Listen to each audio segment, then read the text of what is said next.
He mocked my looks on TikTok for clout and dumped me like it was a joke. I did say a word, I just vanished. 37 missed calls later, he was at my door this morning, crying on his knees like the breakup broke him. Derek and I have been together for almost 3 years. I met him when I was 21. He was the guy who knew how to fix the garbage disposal when it jammed. A first green flag, or so I thought. We exchanged Instagrams, started texting, and the rest just kind of happened. The past 3 years have been mostly good. We had our rhythm, you know. Netflix documentaries on Thursdays, his mom's for dinner every other Sunday, camping trips with his friends in the summer. He always remembered my birthday and actually listened when I talked about my day. These days, that's practically unicorn behavior. Side note, my last boyfriend before him thought emotional labor was a type of childbirth, so my bar was admittedly on the floor.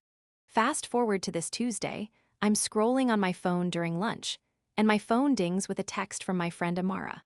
It's just a TikTok link with "Call me now" in all caps. Amara is not the dramatic type. She once texted "slight issue" when her apartment was literally flooding. I click the link, and there's Derek at Throwbacks, that dive bar his buddies always hang out on Mondays. I could tell by the neon Budweiser sign behind him that flickers every 7 seconds. We counted once while waiting for our order. He's clearly 6 beers deep, red-faced, arms slung around his friend Xavier. Someone off camera asks, "So, rate your girlfriend, bro," and y'all, the look on his face changed. It wasn't his normal smile. It was this weird smirk I'd never seen before, like he was about to let everyone in on some private joke. Ileana, honestly, probably the most hideous girl I've ever been with, like a 4 on a good day. The bar erupts in O's, and someone yells, "Savage." Derek just laughs and keeps going. But she cooks really good enchiladas and never complains when I go out with the boys, so I keep her around. Low maintenance, you know. Then someone asks if he's worried I'll see the video. His response, "Nah, she doesn't even know what TikTok is.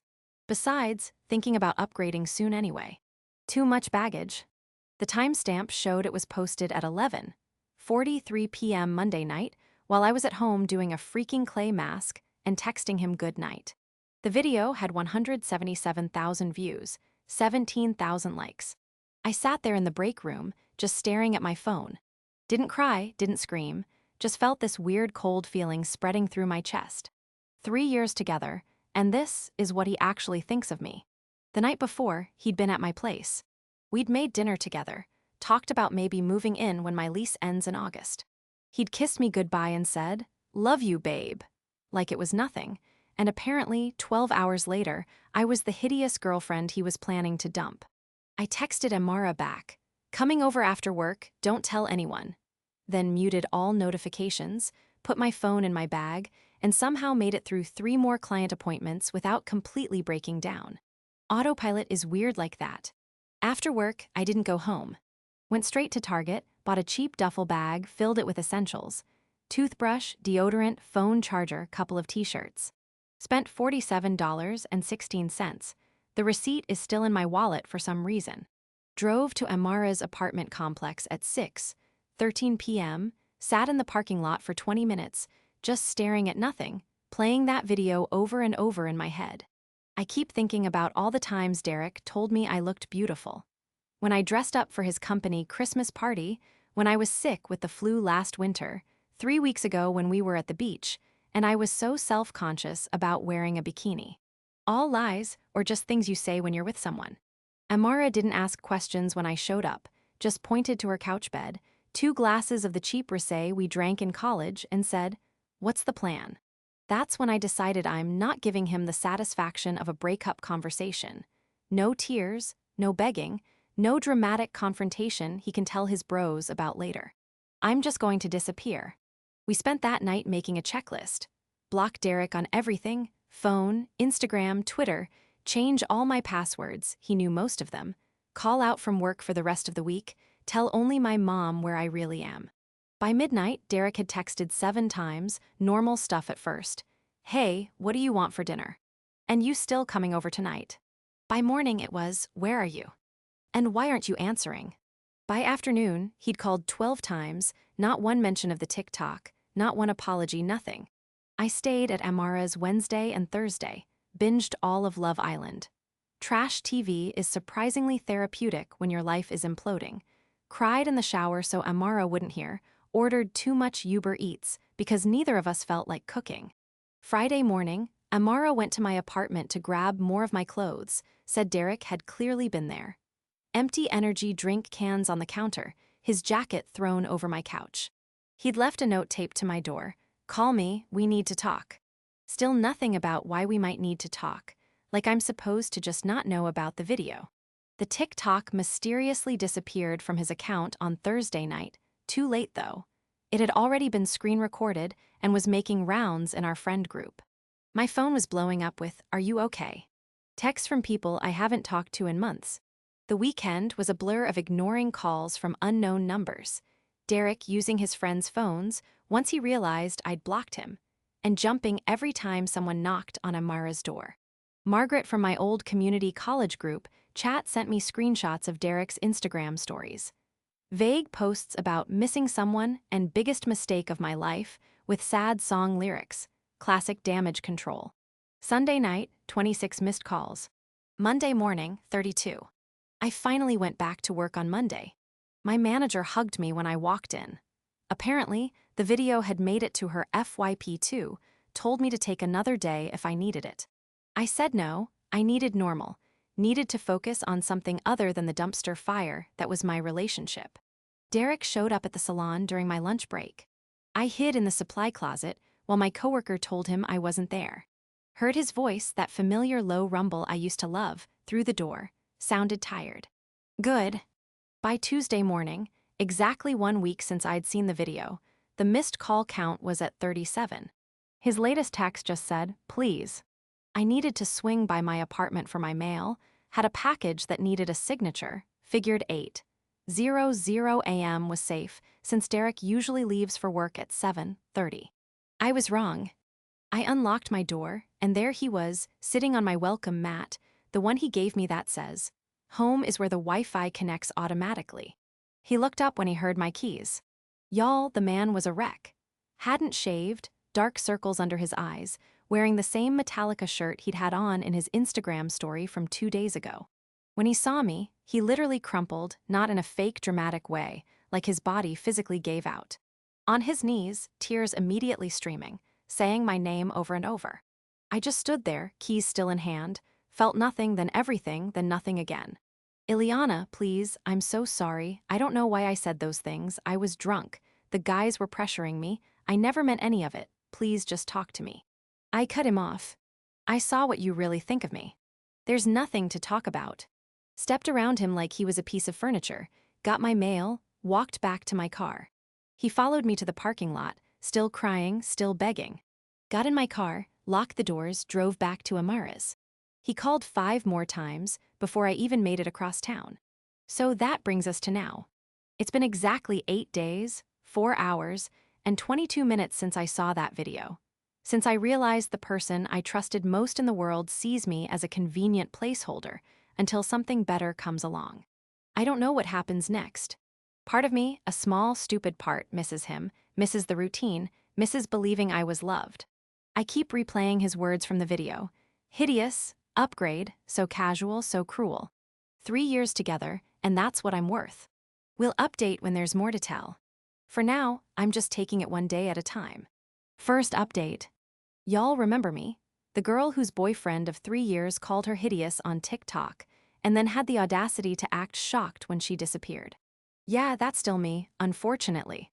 First of all, thank you for all the support on my last diary entry. It's been exactly 17 days since I saw that video and 9 days since Derek showed up crying on my doorstep. Let me tell you, things have gotten weird. So, after I left Derek in the parking lot that morning, Tuesday, 8:43 a.m., according to my car's timestamp, I drove straight back to Amara's place in full zombie mode. The whole drive, my phone kept lighting up with calls. Derek had apparently moved on to using his mom's phone to reach me, which is a special kind of desperate.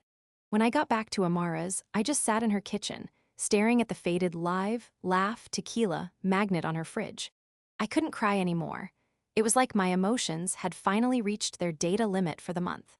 Amara came home from her shift around 2, 10:00 p.m. and found me in the exact same position, still in my coat. She just sighed, handed me a white claw from the fridge lime, the superior flavor, and said something that actually made me think. She asked if I'd been noticing red flags with Derek all along, but had just been filtering them out. At first, I was defensive. Derek and I had a good relationship. He remembered my birthday. He watched The Bachelor with me even though he hated it. He never complained when my hair clogged the shower drain. The bar is literally in hell these days, and I thought he was clearing it with room to spare. But then Amara started asking specific questions. Did Derek ever make jokes about my appearance before? Well, there was that time he said my favorite jeans made me look kind of wide, but in a cute way. And when I got highlights last summer, he asked if the salon meant to make them that brassy. And he did have a weird habit of pointing out celebrities he found attractive, always the super thin, no makeup types who look nothing like me. Did Derek support my goals? I mean, he said he was proud when I got promoted last year, but also suggested maybe I shouldn't take it because the stress might be too much. When I talked about maybe going back to school someday, he always changed the subject to how expensive it would be. Did Derek have equal standards for our relationship? Thinking about it, not really. If I was 15 minutes late meeting him, I'd get a series of increasingly annoyed texts. But he could cancel plans last minute to hang with the boys, and I was supposed to be cool with it. By the time we finished our White Claw, I had this sinking feeling in my stomach. The TikTok wasn't some bizarre, out-of-character moment. It was just the first time I'd seen what had been there all along without the filter of wanting to believe we were perfect. That night, Derek escalated to a new level. At exactly 9:17 p.m., Amara's doorbell rang. We both froze, like we'd been caught committing a crime. Through the peephole, Derek, holding the saddest-looking grocery store flowers I've ever seen. Amara went full mama bear mode. She opened the door just enough to block the view inside and told him I wasn't there. I could hear his voice cracking as he begged her to just let him talk to me for 5 minutes, said he hadn't slept in days, said he'd lost 7 pounds, said he'd do anything to fix this. After Amara finally got him to leave, she found a handwritten letter he'd slipped under the door. 8 pages front and back. I have to admit, I read it twice. It was a lot. Tear stains on the paper, promises to spend the rest of my life making this up to you. Explanations about how he was drunk, how his friends were peer pressuring him, how he'd been having a bad day at work. Classic deflection bingo. But one line actually got to me. I said those horrible things because I'm insecure and afraid you'll realize you're too good for me. For about 20 minutes, I actually considered calling him. That's how messed up my brain was, like he humiliated me publicly, and I was feeling bad for him. Thankfully, Amara's Wi-Fi chose that exact moment to crash. Classic Thursday night Xfinity outage, so we couldn't even stream anything. Instead, we ended up going through old photos on my phone, and that's when I had my first real epiphany. In literally every picture of Derek and me together from the past year, I'm looking at him with this big smile, and he's either looking at his phone, off to the side, or making some stupid face. Not a single one where he's looking at me the way I'm looking at him. How did I never notice that before? Friday morning brought a new development. My brother Miguel called to tell me that Derek had shown up at his apartment at 7:00 a.m., asking if he knew where I was. Miguel, being the overprotective brother he is, told Derek that if he came by again, they'd be having a different kind of conversation. Dramatic, but I appreciate the sentiment. By that point, I was actually starting to feel smothered by all of Derek's attempts to contact me. It wasn't romantic, it was uncomfortable. So I did something I'd been avoiding. I drafted a text, simple, direct, no room for misinterpretation. I need space. Please stop contacting me, my friends or my family. I'll reach out when, if I'm ready to talk. Sent it at 10:22 a.m., immediately turned my phone off for 3 hours because I couldn't handle seeing his response. When I finally checked again, there were 5 paragraphs waiting for me. The gist: he understood he'd respect my boundaries, he'd wait forever if that's what it took, followed immediately by 3 more texts asking when forever might end, and if we could please just meet for coffee next week. So much for respecting boundaries. The weekend was actually peaceful. Amara's roommate, Margaret, was out of town visiting her parents, so we had the place to ourselves. We ordered in, did face masks, watched all 3 Magic Mike movies, for the plot, obviously, and I went a full 24 hours without checking my phone. It felt like coming up for air after being underwater. Sunday night, though, things took another turn. I was scrolling through Instagram before bed, bad habit, I know, when I saw it. Derek had posted a video, not just any video, a public apology to me, tagged me in it and everything. 4 minutes and 27 seconds of him sitting in his car, looking directly at the camera with red-rimmed eyes, telling everyone who saw that horrible TikTok how sorry he was, how much he regrets hurting the most beautiful person, inside and out, that he's ever known, and how he's learning to be a better man. The comments were a mess. Some people praising him for taking accountability. Barf. Others calling him out for making my humiliation about him again. His buddy Xavier commenting, "Stay strong, bro," like Derek was the victim here. I couldn't sleep after that, kept thinking about how even his apology was public. Even his supposed rock-bottom moment was carefully filmed, probably with multiple takes, posted at optimal engagement hours. 8:00 p.m. on a Sunday. Monday morning, I decided I needed to go back to my own apartment. Amara had been amazing, but I couldn't hide at her place forever. Plus her hot water heater had been acting up all weekend, and cold showers in February are not the vibe. As I was packing up my duffel bag, my phone pinged with a Venmo notification. Derek had sent me $300 with the note, for the anniversary dinner we'll never have. Our 3-year anniversary would have been next week. I sent it back immediately, then blocked him on Venmo too. The drive back to my apartment felt like going to a job interview I knew I'd bomb. Every red light had me checking my rearview mirror, half expecting to see Derek's car pull up behind me. But my apartment building was Derek-free when I arrived.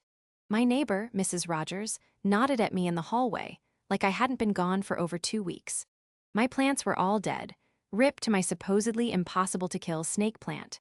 The air smelled stale, and slightly like the Indian takeout I'd forgotten in the fridge.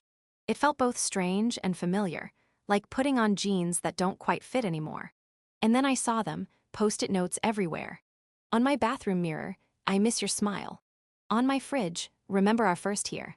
On my TV, "Our Netflix queue misses you." On my bedside table, "I can't sleep without you." I stood there in shock, slowly realizing what had happened. Derek still had the spare key I'd given him last year. He'd been in my apartment while I was gone. My skin instantly crawled. I checked all the closets, under the bed, behind the shower curtain, half convinced he might be hiding somewhere. He wasn't, but the violation of my space felt just as creepy. I called my landlord immediately and explained the situation. He agreed to change my locks the next morning. Then I systematically went through my apartment, removing every single post-it note and ripping them into tiny pieces. Petty. Maybe. Satisfying. Absolutely. That night was my first one back in my own bed, and I won't lie, it was weird. I kept waking up expecting to feel Derek's weight on the mattress. My brain hadn't caught up to the reality that we were over. Tuesday morning, yesterday, I was making coffee when someone knocked on my door. My heart stopped for a second before I remembered Derek's key wouldn't work anymore. It wasn't Derek, it was Xavier. Xavier, who had been in that TikTok video, laughing along while Derek called me hideous. Xavier, who I'd been friends with before I even met Derek. Xavier, who had apparently come as Derek's ambassador. He looked uncomfortable, shifting from foot to foot in the hallway, started with small talk about the weather, seriously, before finally getting to the point. Derek was in a really bad place and just wanted 5 minutes to explain himself. I asked Xavier if he remembered laughing in that video. He had the decency to look ashamed, said he was drunk and just going along with the guys, then hit me with this gem. "He didn't mean any of it, Ileana. You know how guys talk when they're together. I don't want to be with someone who talks like that with his friends, drunk or sober. I don't want to wonder what he says about me when I'm not around. I don't want to be with someone who needs a public meltdown and a friendship intervention to realize he values me." I thanked Xavier for coming by, told him I hoped Derek would feel better soon, and closed the door. Last night, I went through my phone and unfollowed Derek on every platform we were still connected on, took down the photos of us from my apartment walls. packed up the hoodie he always left at my place and the Xbox controller he used when he came over, put them in a box in my closet. Not ready to return them yet, but not wanting to see them either. Then I ordered myself dinner from that place Derek always complained was too spicy, but that I secretly loved. Ate it while watching The Last of Us, which Derek refused to watch because he doesn't like zombie shows. Used the fancy bath bomb my mom got me for Christmas that I'd been saving for a special occasion. Around midnight, my phone lit up with a text from a number I didn't recognize. "It's Derek, please don't block this number. I just need to know one thing, did those 3 years mean anything to you? Because they were everything to me." I stared at those words for a long time. 3 years of inside jokes and holiday dinners and lazy Sunday mornings. 3 years of building a life I thought we'd share forever. And also 3 years of small criticisms dressed as jokes. 3 years of walking on eggshells around his moods. 3 years of making myself smaller to make him comfortable. I didn't reply, just added the number to my block list and turned off my phone. This morning, I woke up and did something I haven't done in 2.5 weeks. I made a plan for me, not a reaction to Derek, not a hiding strategy, just a normal day for myself. But as I was heading out to grab coffee, I saw something that stopped me cold. Derek's profile picture on Instagram had changed to a photo of us from last summer at his cousin's wedding, my head on his shoulder, both of us smiling. It shouldn't matter, it shouldn't affect me at all, but it did. We'll update again when there's more to tell. For now, I'm taking it day by day and remembering what my grandma always said. Sometimes the trash takes itself out. Second update. Y'all, I wasn't planning on updating so soon, but the past week has been a lot, and I need to process. It's been exactly 32 days since I saw that video, 1 month of rebuilding my life without someone who I thought was my future. And honestly, some days are better than others. The weirdest thing happened last Saturday. I was at Target, my emotional support store, don't judge, picking up some new sheets because I finally decided to get rid of the gray ones Derek always said brought out the blue in his eyes. Gag. I was debating between sage green and terracotta when I noticed a woman staring at me from the end of the aisle. At first, I thought maybe I had something on my face or toilet paper stuck to my shoe, wouldn't be the first time. But then she walked over, looking super uncomfortable, and asked if I was the girl from Derek's TikTok. My stomach instantly knotted up. It's one thing to be humiliated online. It's another to be recognized by strangers at Target on a random Saturday while wearing no makeup and yesterday's messy bun. Before I could even respond, she launched into this awkward apology, saying she'd been one of the people who commented something mean on the original video, but felt terrible after seeing Derek's public apology and realized how wrong cyberbullying is, her exact words. I just stood there, clutching my terracotta sheets, decision made by panic, apparently, while the stranger had her character development moment in the home goods section. When she finally stopped talking, I managed to say, "Thanks, it's fine, good talk," and speed walked to checkout. Sat in my car for 20 minutes afterward with the AC blasting, even though it was only 62 degrees F outside. That's when it hit me, I'm not just Ileana anymore. To some people, I'm the girl from the TikTok. My humiliation has become my identifier, and that realization made me angry in a way I hadn't felt before, not sad angry like I'd been for weeks, pure, energizing, get things done angry. Sunday morning, I woke up at 6:13 a.m., couldn't sleep, and made a list in my notes app. Cut my hair, always wanted to try a lob, but Derek liked it long. Join that kickboxing class Amara keeps talking about. Finally apply for that certificate program I've been putting off. Redecorate my bedroom. No more masculine-friendly color scheme. Download a dating app. By 11:00 a.m., I'd already crossed off number 1. Walked into Supercuts without an appointment. Living dangerously, LOL, and chopped off 7 inches of hair. The stylist kept asking if I was sure, if I needed more time to think about it, if someone had talked me into it. Told her nope, just needed a change. She didn't need to know I was mentally naming each snip of the scissors after something Derek had said to me over the years. You'd look better with more defined eyebrows. Snip. No guy wants a girl who eats more than him. Snip.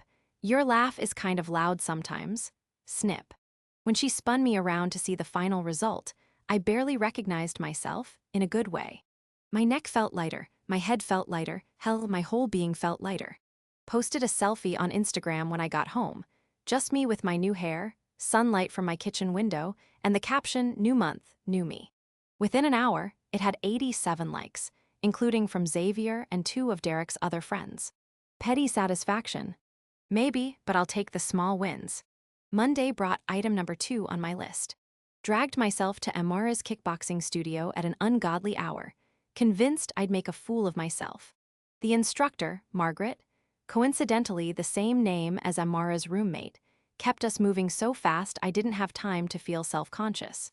By the end, I was drenched in sweat, and my arms felt like overcooked spaghetti, but also strangely powerful.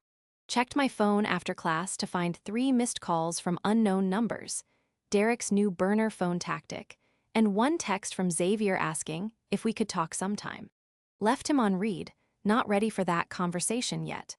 Tuesday, I finally tackled item number 3 and applied for that digital marketing certificate I've been considering for ages. Derek always said it was a waste of money since I already have a stable job. Took me 43 minutes to fill out the application, another 20 to write the short personal statement, and about 3 seconds to hit submit before I could overthink it. Had a mini panic attack immediately after, wondering if I was making a huge mistake. Called my mom, who talked me down in her usual way. Half encouragement, half "I don't understand why you're complicating your life, but I support you anyway." Wednesday was when things got intense. I was at the grocery store when my phone started blowing up with texts from Amara. "Call me now, Derek is on Instagram Live, he's talking about you, it's bad." I abandoned my cart in the middle of the cereal aisle, sorry, underpaid grocery store workers, and ran to my car to watch the train wreck. Sure enough, there was Derek, clearly drunk at 2 p.m. on a Wednesday, red-faced and slurring, talking directly to the camera about how he'd lost the love of his life and didn't know how to go on. The comments were rolling in fast, mostly people telling him to get help or turn off the live, but he just kept going, reading some comments aloud and ignoring others. Then he said something that made my blood freeze. "I know she's watching this, Ileana. I'm coming over tonight. We need to talk this out. I'm not taking no for an answer anymore." I immediately called Amara in full panic mode. She offered to come stay with me, but I ended up calling my brother Miguel instead. He's closer to my apartment, and, frankly, more intimidating if Derek actually showed up. Miguel arrived at 5:30 p.m. with his girlfriend Tanya and enough overnight stuff for a week. Told me not to argue. They were staying until this dude gets the message. Made himself at home on my couch, connected his Nintendo Switch to my TV, and proceeded to act like this was all totally normal. By 8:00 p.m., I'd almost convinced myself Derek's threat was just drunk talk. By 9:00 p.m., I was starting to relax. By 9:47 p.m., the doorbell rang. Miguel answered while Tanya and I stood back. I could hear Derek's voice, slurred and emotional, demanding to see me. Miguel's responses were low and calm. I couldn't make out the words, but the tone was clear. After about 5 minutes, I heard my door close. Miguel came back, looking annoyed but calm, said Derek had finally left after Miguel convinced him this wasn't a good time, understatement of the year. Also mentioned that Derek looked rough and smelled like he'd bathed in Jack Daniels. I slept terribly that night, jumping at every sound outside my window, kept thinking about how different things were just 5 weeks ago when I still believed Derek was the one, when I still thought I knew him. Thursday morning, I woke up to a text from a number I didn't recognize. "This is Derek's mom. I'm worried about him and don't know what to do. He won't eat, barely sleeps, lost his job yesterday for showing up drunk. I know you don't owe him anything, but please call me." Talk about emotional manipulation. She'd always done this, treated Derek like he couldn't possibly handle consequences, swooping in to fix everything, one of many red flags I'd ignored. I showed the text to Miguel, who advised ignoring it, but something about it bothered me all day. Not guilt, exactly, but a nagging feeling that this situation was spiraling beyond what I'd intended. Around 3:00 p.m., I decided to text her back. "I'm sorry Derek is struggling, but I'm not responsible for his choices or his healing. Please encourage him to get professional help." She responded immediately. "He made a mistake. Everyone deserves forgiveness." I didn't reply. Some mistakes change how you see a person forever. That evening, something unexpected happened. I was scrolling through TikTok, glutton for punishment, I know, when I saw a video from someone I didn't follow. It was one of those storytime TikToks, and the caption made my heart stop. When your friend humiliates his girlfriend on TikTok and you finally call him out for being toxic. It was Franklin, one of Derek's longtime friends, the guy who was literally in the original video laughing along. In the video, Franklin explained how he'd been complicit in Derek's toxic behavior for years, not just with me, but with previous girlfriends too, how the friend group had a pattern of encouraging Derek's worst impulses, how the TikTok incident had been a wake-up call for him personally. He ended with, "Ileana, if you see this, I'm sorry, we all failed you, and Derek, man, get help. This isn't about winning her back. This is about becoming someone who would never hurt her in the first place." I watched it 7 times, sent it to Amara, who responded with "holy" and nothing else for a full 10 minutes. Then Franklin DM'd me on Instagram. "Hey, hope that didn't make things worse, just couldn't stay silent anymore, no pressure to respond." I sat with that for a while, appreciated that he didn't expect a response, finally wrote back, "Thanks for speaking up, better late than never." We ended up having a surprisingly honest conversation. He told me Derek had been spiraling hard since I left, drinking daily, getting into fights, alienating friends. Said the friend group was divided between those enabling him and those trying to get him help. Franklin also confirmed something I'd suspected. This wasn't the first time Derek had spoken about me that way, just the first time it was recorded. That hit different, knowing it wasn't a one-time drunk mistake, but a pattern, a true reflection of how he saw me when I wasn't around. Friday, yesterday, marked exactly 1 month since I walked away. I decided to celebrate my Independence Day by tackling the final item on my list. Downloading a dating app, not because I'm ready to date. God, no. But because I wanted to remind myself that Derek isn't the only option in the universe, that there's a whole world of people who might appreciate me without secretly tearing me down. Setting up my profile felt weirdly vulnerable. Choosing photos where I actually liked how I looked, writing a bio that was authentically me, not curated to appeal to one specific person's preferences, like stretching muscles I'd forgotten I had. I had just finished setting up my profile when my phone rang, another unknown number. I almost declined it automatically, assuming it was Derek with yet another burner phone, but something made me answer. It wasn't Derek, it was his friend Xavier. Xavier sounded weird, nervous, talking too fast, said he needed to tell me something important, something about the original TikTok, something that might change how I saw everything. I almost hung up, almost told him I was done with all of it, done with Derek, done with his friends and their drama, but then Xavier said, "The TikTok wasn't spontaneous, Ileana. Derek planned it, and I can prove it." I'm seeing Xavier today at 2 p.m. at the Starbucks. Miguel insisted on coming with me and sitting at a nearby table, just in case. I have no idea what Xavier wants to tell me. I'll update after. My stomach's in knots, and I've changed my outfit 4 times already. Wish me luck, I guess. Edit. Just about to leave for Starbucks. Thanks for all the supportive comments. To answer the most common questions. No, I haven't unblocked Derek and don't plan to. Yes, I'm bringing my pepper spray. Thanks for the concern, LOL.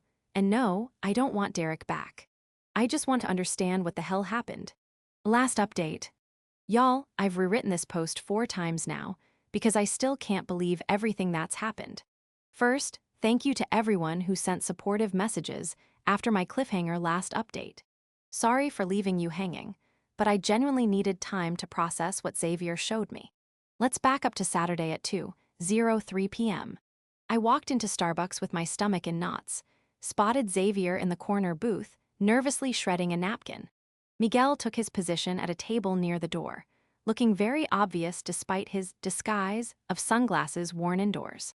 Xavier looked rough, not Derek-level disaster, but definitely stressed. Dark circles under his eyes, hair unwashed, wearing the same shirt I'd seen him in at least 3 times on Instagram recently. The first 5 minutes were painfully awkward. He apologized about 17 different ways for his part in the TikTok situation. I just sipped my latte and waited for him to get to the point. Finally, he pulled out his phone. "Before I show you this, You need to know I didn't find it until yesterday. I was going through some old group chats, trying to find a pizza place we ordered from once, and I saw this thread that Derek started about a month before. He slid his phone across the table. It was open to a WhatsApp group chat titled Weekend Warriors, with Derek, Xavier, Franklin, and 2 other guys. The messages were from 5 weeks before the TikTok incident. Derek, need your help with something, boys. Franklin, what's up? Derek, trying to figure out how to break up with Xavier. Whoa, for real. Thought you guys were looking at places together. Derek, yeah, that's the problem, she's getting too serious, plus I met someone at the gym. I felt my face getting hot as I scrolled. Derek went on to explain that he'd been talking to, his words, a girl named Adriana for almost 3 months, but he was worried about how I'd react to a breakup since we shared so many friends and she can get emotional. Excuse me.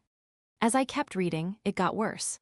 Derek was literally asking his friends for advice on how to make me break up with him so he could look like the good guy. Their suggestions ranged from gradually becoming more distant to picking fights over nothing too, and this is what made me nearly drop the phone. Just be an ass on social media so she sees it and dumps you. The last message in the thread was from Derek. TikTok might be the move, she never checks it anyway. I looked up at Xavier, who couldn't meet my eyes. Why show me this now? I asked. He explained that after our last conversation, he'd been feeling increasingly guilty about his part in everything. Said he'd assumed the TikTok was just drunk stupidity, not a calculated move. Didn't know about Adriana until he found these messages. Derek's been lying to everyone, Xavier said. Telling us how heartbroken he is, how he made the biggest mistake of his life. Meanwhile, he's still texting Adriana. I saw them together at Chipotle yesterday. It was like the final puzzle piece clicking into place. The TikTok wasn't a drunken mistake. It was deliberate, just a plan that backfired when I disappeared instead of confronting him. I thanked Xavier for showing me the truth, then walked out of Starbucks with Miguel trailing behind, asking 70 questions I wasn't ready to answer. That night, I made a decision. After 37 days of silence, I was going to talk to Derek, on my terms, not to get back together. That ship had sailed, hit an iceberg, and sunk to the bottom of the ocean, but to let him know that I knew everything. Sunday morning at exactly 10 a.m., I texted Derek from my real number. We need to talk. Today, 2 p.m., Java Hut on Main, don't be late. He responded within 12 seconds. I'll be there, thank you, Ileana, I love you. Spoiler alert, he does not in fact love me.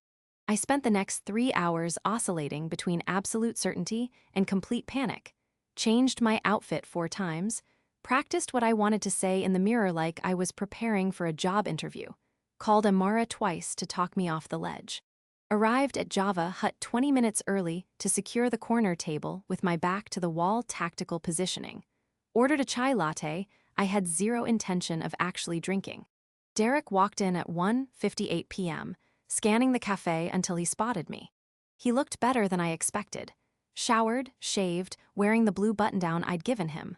For a split second, my heart did that familiar flip it always did when I saw him. Then I remembered the WhatsApp messages. He reached for a hug, which I avoided by gesturing to the chair across from me. His face fell, but he sat down, launched immediately into what sounded like a rehearsed speech about how sorry he was, how much he missed me, how the past month had been the worst of his life. I let him talk for exactly 2 minutes, then I placed my phone, screen up, between us, open to the screenshots Xavier had sent me of the group chat. So, who's Adriana? I asked. The look on his face, y'all, it was like watching someone get hit with a taser.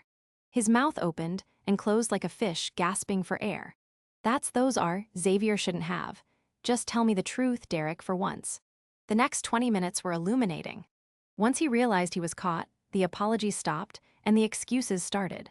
Adriana was just a friend, at first sure Jan. He'd been confused about our relationship for months, thought 3 years was too long to be with one person in your 20s. The TikTok was stupid, but he never thought I'd see it. He panicked when I disappeared. I realized I'd made a huge mistake. Adriana wasn't worth losing you over. That's when it clicked. He wasn't devastated about hurting me. He was devastated about looking like the bad guy, about losing control of the narrative, about everyone knowing what he'd done. I took a sip of my cold chai and said the words I'd been practicing all morning. I'm not here to get back together, Derek. I'm here to tell you that I know everything, and I'm done. Don't contact me, my friends, or my family again. We're over. His eyes welled up with tears that I'm now 99% sure were performative. But I love you, he said. We can fix this. I'll do anything. If you loved me, you wouldn't have spent 3 months planning how to humiliate me so you could be with someone else. I stood up, gathering my purse and jacket. That's when he played his final card, one I wasn't expecting. I broke the lease on my apartment, he blurted out. I've been staying with my mom. I thought we'd be moving in together next month, like we planned. For a brief, insane moment, I felt guilty, like I was the one ruining his life. Then I remembered the cold calculation of those messages, planning exactly how to break my heart in the most public way possible. You should call Adriana, I said. I'm sure she has room at her place. And then I walked out, no dramatic exit, no scene, just done. He texted 17 times in the next 2 hours, switching from apologetic to angry to desperate and back again. I didn't reply to any of them, just took screenshots and sent them to Amara with the caption, "The audacity continues." Around noon, my phone lit up with a text from an unknown number. My first thought was, here we go again, but it wasn't Derek. It was Adriana. Hi, Ileana, you don't know me, but I think we need to talk. Derek's been telling me one story, and apparently telling you another. We met for coffee that afternoon. I've consumed enough caffeine this week to power a small city. Turns out, Adriana had no idea Derek had a girlfriend until 2 weeks ago, when she saw his public apology TikTok. He told her he was single, had been for months, and was dealing with a crazy ex who couldn't let go. Sound familiar? The craziest part, she's actually nice. We ended up talking for 3 hours, comparing notes on Derek's lies. She showed me texts where he was telling her he loved her the same day. He was leaving sobbing voicemails on my phone. By the end of our conversation, we were following each other on Instagram and had made tentative plans to check out a new wine bar that's opening next month. Trust issues solidarity, I guess. That night, I finally did something I'd been putting off. I unblocked Derek on Instagram, just temporarily, and went to his profile. His story from 3 hours earlier was a black screen with the song Glimpse of Us playing, Joji's Sad Boy anthem, so on brand, and the text. Sometimes you don't know what you have until it's gone. His profile picture was still us from last summer. His most recent post a throwback photo of us from our 2nd anniversary with the caption, "I'd give anything to go back." Meanwhile, Adriana had sent me screenshots of him texting her that same day, asking if she wanted to hang out later. I've never felt more certain of a decision in my life. Yesterday marked exactly 40 days since I discovered the TikTok. 6 weeks of pain, anger, confusion, and finally, clarity. I officially blocked Derek on every platform, changed my number this morning, told my landlord under no circumstances should he ever be allowed into the building, and then I did something just for me. Remember that digital marketing certificate I applied for? I got accepted yesterday. Classes start next month. Paid the deposit with money I'd been saving for the apartment Derek and I were supposed to share. Last night, Amara, Miguel, and a few other friends came over for an impromptu goodbye Derek party. We ordered pizza, drank cheap wine, and took turns reading the increasingly desperate texts he sent over the past weeks. Toxic, I know, but also weirdly cathartic. At one point, Miguel asked if I was sad about wasting 3 years with Derek, and the thing is, I'm not. Those years weren't a waste.